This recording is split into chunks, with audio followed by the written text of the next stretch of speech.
Hello बच्चों। आज मैं आप लोगों को क्लास 9th की जो आपके पास मैथ्स की एनसीईआरटी की बुक है ना, उसमें हमने अपना chapter number 5 I am up and down round and round start कर रखा है। तो आज की क्लास में हम लोग फिगर इट आउट के क्वेश्चंस करने वाले हैं जो हमारे पास end of the chapter exercise है। उसमें हमने ये वाले लास्ट क्लास में 5 क्वेश्चंस तक कंप्लीट कर लिया था। चलिए क्वेश्चन नंबर 6 से स्टार्ट करते हैं। तो क्वेश्चन है हमारे पास यहाँ, the diameter of a circle is A B. एक सर्कल है, उसका डायमीटर दे रखा है A B. Point C is on the circumference. Point C उसके सर्कमफेरेंस पे, सर्कमफेरेंस मतलब वो सर्कल के ऊपर है। Now what is the measure of the angle A C B. Angle A C B कितना होगा वो आपको यहाँ बताना है और उसका रीज़न भी आपको यहाँ साथ साथ देना है कि आपने वो एंगल कैसे निकाला। तो अगर हम यहाँ पर लिख दें अपना आंसर नंबर 6, सबसे पहली बात मैं यहाँ पर एक वो सर्कल ड्रॉ कर लेती हूँ। जब मुझे सर्कल बोला गया था तो ये उसका मैंने मान लिया यहाँ डायामीटर है ए बी। वो कह रहा था कि सी पॉइंट सर्कमफेरेंस पे है, तो आप कहीं भी ले सकते हो सी पॉइंट सर्कल के ऊपर। एंगल ए सी बी मतलब मुझे ये वाला एंगल जो है ये बताना है। तो अगर आपको याद हो तो हमने यहाँ एक थ्योरम की थी कि डायामीटर से जो भी एंगल बनता है, the angle subtended bye diameter at any point on the circle is 90 degree. वो हमेशा 90 होता है क्योंकि ये जो है ये 180 होता है, इसका हाफ होता है वो। ठीक है, तो बस आपको यहाँ पर गिवन में क्या है, गिवन में आपको दे रखा है A B is a diameter, तो वो मैंने यहाँ पर लिख दिया। ठीक है, उसके बाद मुझे फाइंड क्या करना है, एंगल ए सी बी मुझे फाइंड करना है। नाउ अब अगर अपना सॉल्यूशन हम यहाँ पर देखें तो मैं वो थ्योरम यहाँ पर लिख सकती हूँ। इसलिए मैंने आपको बोला था कि थ्योरम्स जो आपको समझाई गई हैं वो सारी आप बिल्कुल ध्यान से समझना, क्योंकि इन पे बेस्ड क्वेश्चन आ जाते हैं। The angle subtended by a diameter at any point on the circle is 90 degree. तो इसका मतलब जो आपके पास एंगल ए सी बी है, hence angle A C B जो है वो कितना होगा आपके पास, 90 डिग्री होगा। क्लियर। चलिए नेक्स्ट क्वेश्चन नंबर 7। क्वेश्चन 6 बहुत आसान था। क्वेश्चन 7 क्या कह रहे हैं, A B C D is a cyclic quadrilateral. आपको पता होगा साइक्लिक क्वाड्रिलेटरल हमने क्या था, जिसमें उसके चारों पॉइंट्स जो हैं वो सर्कल पे ही लाई करते हैं। ठीक है, एक साइक्लिक क्वाड्रिलेटरल है, inscribe in a circle, circle के अंदर बना हुआ है वो साइक्लिक क्वाड्रिलेटरल। इफ पी आपको दे रखा है एंड आर आपको दे रखा है, find the value of x and the measure of P and R. कह रहा है पी और आर आपको दे रखा है लेकिन एक्स की फॉर्म में दे रखा है, तो आपको एक्स की भी वैल्यू बतानी है और पी और आर के कितने मेजर है वो भी बताना है। तो फिर यहाँ पर हम क्या करते हैं, अपनी फिगर बना लेते हैं। अच्छा सॉरी, हमने ये क्या किया है, आधा क्वेश्चन 7 का पढ़ लिया, आधा शायद 6 8 का पढ़ लिया है। ठीक है ना, पहले क्वेश्चन 7 कंप्लीट करते हैं, दोबारा से रीड करते हैं। A B C D is a cyclic quadrilateral inscribe in a circle. If angle A measure 75, इसमें एंगल ए 75 है, what is the measure of angle C. और अगर बी 110 है तो डी का कितना होगा। सेम ही क्वेश्चन है, ये भी साइक्लिक क्वाड्रिलेटरल का ही एक क्वेश्चन है जो सर्कल के अंदर है। तो इसमें A B C D 4 angles हैं, तो यहाँ पर हम अपना क्वेश्चन करते हैं। तो सबसे पहली बात मैं यहाँ पर फिगर बना लेती हूँ। एक सर्कल के अंदर क्या हो रखा है, यहाँ पर एक साइक्लिक क्वाड्रिलेटरल बना हुआ है। तो आप कैसे भी बना सकते हो, बस इस चीज़ का ध्यान रखिएगा कि उसके जो चारों पॉइंट्स हैं वो सर्कल के ऊपर ही होने चाहिए। ठीक है, नाउ मैंने इसे नाम दे दिया यहाँ पर ए बी सी और डी। तो मुझे यहाँ पर एंगल ए दे रखा था 75 और बी दे रखा था 110। ये 75 डिग्री दे रखा है और ये 110 दे रखा है। तो सबसे पहली बात मैं यहाँ पर गिवन में लिख लेती हूँ, एंगल ए है मेरे पास 75 डिग्री एंड एंगल बी है मेरे पास 110 डिग्री। और मुझे यहाँ पर फाइंड क्या करना है, फाइंड करना है angle D and angle C. देख लो, दो एंगल्स फाइंड करने हैं ना आपको, एंगल बी इतना है तो डी कितना है और सी कितना है। तो आपको पता है कि जो साइक्लिक क्वाड्रिलेटरल होता है उसके जो अपोजिट एंगल्स होते हैं वो सप्लीमेंट्री होते हैं। सप्लीमेंट्री मतलब उनका जो सम होता है वो 180 होता है। तो ए का अपोजिट सी है, बी का अपोजिट डी है, तो आप इजीली निकाल सकते हो। तो angle A plus angle C जो है वो 180 के बराबर होगा। ठीक है, and angle B plus angle D है वो भी 180 के बराबर होगा। रीजन दोनों का आप एक साथ लिख सकते हो। इन साइक्लिक क्वाड्रिलेटरल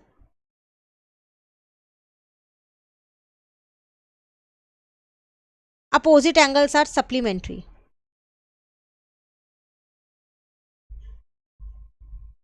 सप्लीमेंट्री मतलब उन दोनों का सम क्या होता है, 90 डिग्री 180 डिग्री होता है। ठीक है। तो अब आप एंगल सी निकाल सकते हो 180 में से 75 को माइनस करके, तो एंगल सी आ जाएगा 180 माइनस का 75 डिग्री। ठीक है ना, तो आपके पास आ जाएगा 105 डिग्री। सिमिलरली आप एंगल डी भी निकाल सकते हो 180 में से 110 माइनस करके। ठीक है, तो ये आपके पास आ जाएगा 70 डिग्री। आपको सी और डी फाइंड करने थे, दोनों यहाँ पर फाइंड हो गए। क्लियर। चलिए नेक्स्ट आते हैं अपने क्वेश्चन नंबर 8 पे। आधा क्वेश्चन तो हम रीड कर ही चुके हैं। ये भी आपके पास एक क्वाड्रिलेटरल है PQRS, जो एक सर्कल के अंदर है। उसमें ऐसा नहीं लिखा कि ये साइक्लिक क्वाड्रिलेटरल है, ठीक है, बट ये भी सर्कल के अंदर ही है, ये लिखा हुआ है। P और R दे रखा है, आपको X निकालना है एंड P और R की वैल्यू निकालनी है। तो हम क्या करते हैं, यहाँ पर फिर से अपना एक सर्कल बना लेते हैं। अब मैंने यहाँ पर फिर से एक क्वाड्रिलेटरल बना लिया PQRS, ठीक है। इसको नाम दे दिया मैंने यहाँ पर PQRS। तो देखा जाए तो है तो ये भी मेरा साइक्लिक ही क्वाड्रिलेटरल, क्योंकि इसके चारों पॉइंट सर्कल पे ही टच हो रहे हैं। ठीक है, तो हम यहाँ लिख देंगे PQRS is a cyclic quadrilateral.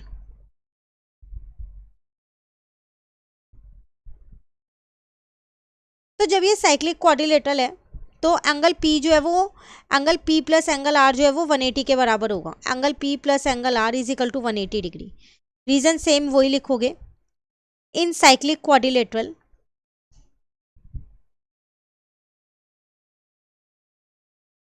Opposite angles are supplementary.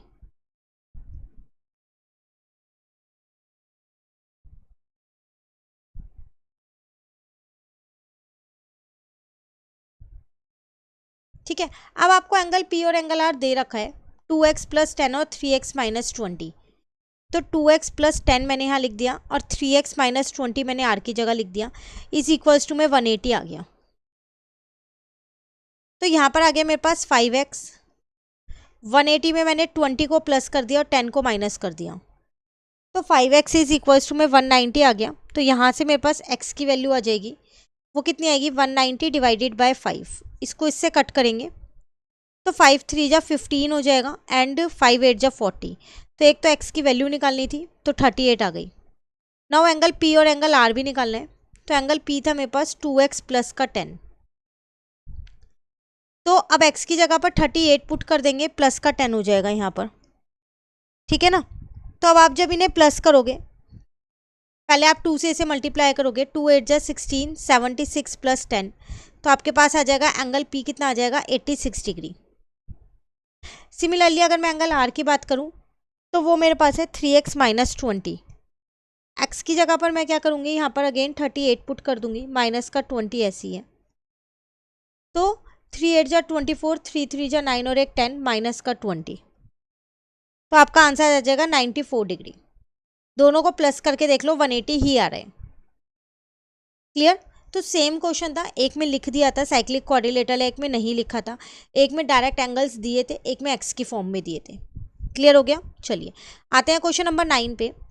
कह रहे the distance of a cord of length 16 centimetre from the centre of the circle is 6 centimetre, find the radius of the circle. याद हो तो हमने question number 1 और 4 और 5 कुछ ऐसे ही किया था, जिसमें हमारे को कॉर्ड दी होती है, सेंटर से उसका डिस्टेंस और रेडियस, तीन चीज़ों में से दो चीज़ दी होगी और एक चीज़ आपको फाइंड करनी होगी। जैसे यहाँ आपको रेडियस फाइंड करनी है, तो क्या क्या गिवन है पहले वो यहाँ देखो। सबसे पहली बात, मैंने एक सर्कल बना लिया, ठीक है। यहाँ पर मैंने ये सेंटर ले लिया इसका O, ये मैंने इसकी कॉर्ड ले ली AB। नाउ इसको मैंने ज्वाइन कर दिया, ये इसका डिस्टेंस आ गया जिसको मैंने M मान लिया। तो गिवन में मेरे पास कॉर्ड दे रखी है कितनी है, तो AB मुझे दे रखा है 16 सेंटीमीटर है कॉर्ड की लेंथ, साथ के साथ मुझे डिस्टेंस भी दे रखा है OM, वो कितना दे रखा है मुझे 6 सेंटीमीटर। फाइंड में मुझे क्या करना है, फाइंड मुझे करनी है रेडियस, तो या तो OA या OB, दोनों में से कोई भी एक फाइंड कर दो तो आपको पता चल जाएगा कि रेडियस कितनी है। अब अगर अपना सॉल्यूशन यहाँ से हम स्टार्ट करें तो देखो ये इसका डिस्टेंस है, क्वेश्चन में वो क्या कह रहा है, डिस्टेंस ऑफ अ कॉर्ड, तो ये परपेंडिकुलर डिस्टेंस होता है। तो लेट OM जो है वो बाइसेक्ट कर रही है AB को, तो M is the mid point of AB। M is the mid point of A B. तो इसका मतलब ए एम जो है वो एम बी के बराबर होगी और वो कितनी होगी, हाफ ऑफ ए बी होगी, क्योंकि ए बी 2 पार्ट्स में बट जाएगा। तो इसका मतलब 8 सेंटीमीटर, क्योंकि ए बी 16 था तो 16 का हाफ कर दिया, 8 आ गया। Now in triangle A O M की अगर मैं बात करूं तो ये 90 डिग्री है, क्योंकि ये परपेंडिकुलर बाइसेक्टर है। तो इसमें मैं अपनी पाइथागोरस थ्योरम लगा सकती हूँ। तो ओ ए का स्क्वायर इज इक्वल्स टू में ए एम का स्क्वायर प्लस ओ एम का स्क्वायर हो जाएगा। यहाँ पर मैंने लिख दिया यूजिंग पाइथागोरस थ्योरम। अगर आप लिख के आएंगे तो ज़्यादा अच्छा रहेगा आपके लिए। तो यूजिंग पाइथागोरस थ्योरम। अब ओ ए नहीं पता, ये मुझको फाइंड करनी है। ए एम मुझे पता है 8 और ओ एम पता है 6। तो 8 8 जा 64, 6 6 जा 36। तो यहाँ से मेरे पास ओ ए स्क्वायर निकल के आ गया, वो कितना आ गया, 100 आ गया। तो ओ ए निकल जाएगा यहाँ से 10, क्योंकि 100 10 का स्क्वायर होता है। तो रेडियस ऑफ द सर्कल निकल के आ गई मेरे पास, वो आ गई 10 सेंटीमीटर। क्लियर? ये था क्वेश्चन नंबर 9 हमारे पास। चलिए अब आते हैं अपने क्वेश्चन नंबर 10 पे। कह रहे अ cyclic quadrilateral has side 5 5 12 12 units, find its area. Now एक साइक्लिक क्वाड्रिलेटरल है, उसकी मुझे साइड्स गिवन है, ठीक है, बट मुझे उसका एरिया निकालना है। यहाँ पर एंगल वगैरह कुछ भी नहीं है यहाँ पर। तो क्वाड्रिलेटरल कुछ ऐसा होता है ना जो सर्कल पे टच होता है, ठीक है। फिगर बनाओ ना बनाओ एक ही बात है यहाँ पर, क्योंकि इसमें एंगल की तो वो बात ही नहीं कर रहा ना। देखो अगर मैं एक बार इसकी फिगर यहाँ पर ड्रॉ कर दूँ, जैसे मान लो मैंने ये सर्कल बना दिया, ठीक है। मुझे यहाँ पर 4 पॉइंट्स चाहिए, वो मुझसे क्वेश्चन में बोल रहा था। ऐसा उसने कुछ नाम नहीं दिया, मैं खुद से दे सकती हूँ PQRS।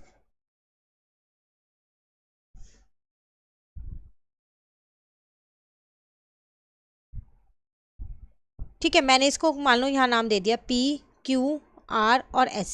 ये मेरा साइक्लिक क्वाड्रिलेटरल हो गया, ठीक है।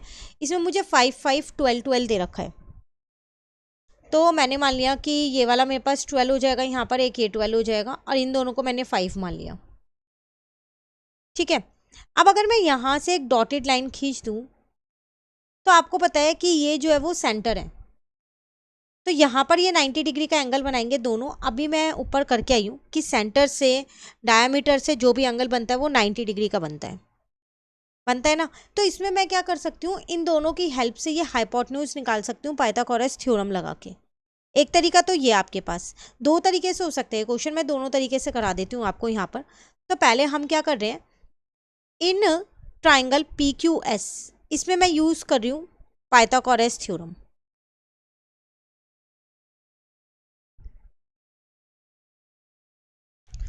ठीक है, तो पाइथागोरस थ्योरम हमें कहती है कि QS का स्क्वायर जो है वो 12 के स्क्वायर प्लस 5 के स्क्वायर के बराबर होगा। दैट इज़ 144 प्लस का 25 QS स्क्वायर हो जाएगा। तो यहाँ से मेरे पास QS स्क्वायर जो है वो 169 निकल जाएगा। तो QS मेरे पास आ जाएगा 13 सेंटीमीटर। अब मैं एरिया निकाल सकती हूँ, ये राइट एंगल ट्राइंगल है ना। तो एरिया ऑफ ट्राइंगल PQS कैसे निकलेगा, हाफ बेस इंटू हाइट करके निकलेगा। यही फॉर्मूला होता है राइट एंगल ट्राइंगल का। तो हमने यहाँ पर निकाल लिया, हाफ बेस 5 ले लिया, हाइट 12 ली है, तो इसको इससे काटा 6, तो एरिया आ गया 30 आ गया। यूनिट नहीं गिवन है तो 30 यूनिट स्क्वायर आ गया। उसी तरीके से नीचे वाले ट्राइंगल का जो QRS है उसका फॉर्मूला भी सेम यही निकलेगा, एरिया ऐसे ही निकलेगा ना। तो similarly area of triangle RQS, तो वो भी 30 यूनिट स्क्वायर हो जाएगा, क्योंकि उसकी सारी यूनिट्स तो सेम ही है। ये वाला तो मेरा 13 आया, और इसमें भी राइट एंगल ट्राइंगल का फॉर्मूला लगाऊंगी तो 5 इंटू 12 इंटू हाफ होगा, सेम ही आएगा। तो इससे मेरे पास यहाँ पर एरिया निकल गया। एरिया ऑफ, आपसे कह रहा था सिर्फ एरिया निकालो इसका, तो एरिया ऑफ साइक्लिक क्वाड्रिलेटरल, दोनों को प्लस कर देती हूँ, 30 प्लस 30, 30 प्लस 30, तो आंसर आ जाएगा मेरे पास 60 यूनिट स्क्वायर।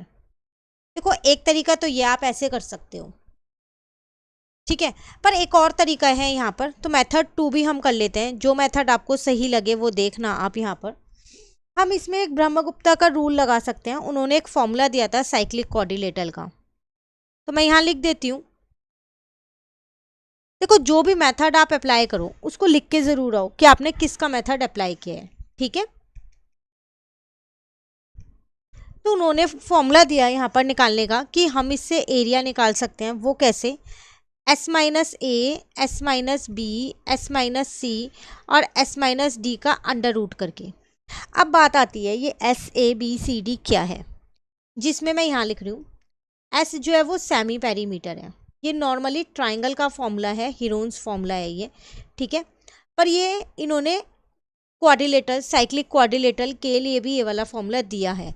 और ए बी सी और डी क्या है? ये है आपके पास साइड्स ऑफ क्वाड्रिलेटरल। क्लियर? अब सेमी पेरीमीटर मतलब एस निकलेगा कैसे? वो निकलता है A plus B plus C plus D upon में 2। तो आप किसी को भी ए बी सी डी मान सकते हो। तो 5 + 5 + 12 + 12 अपॉन में 2। तो ये हो जाएगा 10, 24 और 10 34 डिवाइडेड बाई 2 17 आ गया। अब आप अपना एरिया निकाल सकते हो, इससे सिर्फ फॉर्मूले में पुट करना है। तो s माइनस ए तो 17 minus 5, s minus B 17 minus 5, s minus C 17 minus 12, s minus D 17 minus 12। A B C D आपके पास क्या थी? साइड्स थी। तो ये रही वो साइड्स जो फिगर में बनाई गई हैं, ठीक है। 5 5 12 12 यहाँ तक क्लियर। नाउ ये आ गया 12 × 12 × 5 × 5 अंडर रूट में। तो एक 12 बाहर आ गया और एक 5 बाहर आ गया रूट से। एरिया इससे भी आपके पास 60 यूनिट स्क्वायर ही आएगा। दोनों ही मेथड से सेम एरिया आएगा, ठीक है। बस इसमें आपने पाइथागोरस थ्योरम लगाई, ठीक है, हाइपोटेन्यूज निकाली पहले, और उसके बाद आपने अपना area of triangle, right angle triangle लगा दिया। इसमें आपने सीधा ब्रह्मगुप्ता का फॉर्मूला लगा दिया, जो उन्होंने एरिया का फॉर्मूला दिया था साइक्लिक क्वाड्रिलेटरल के लिए। क्लियर हो गया? तो ये था आपके पास क्वेश्चन नंबर 10, जो हमारा यहाँ पर होता है कंप्लीट। आज 10 तक ही करेंगे। अब आगे के जो क्वेश्चंस हैं उन्हें नेक्स्ट क्लास में करेंगे। कहीं दिक्कत लगे कमेंट करके आप पूछ सकते हैं। Thank you.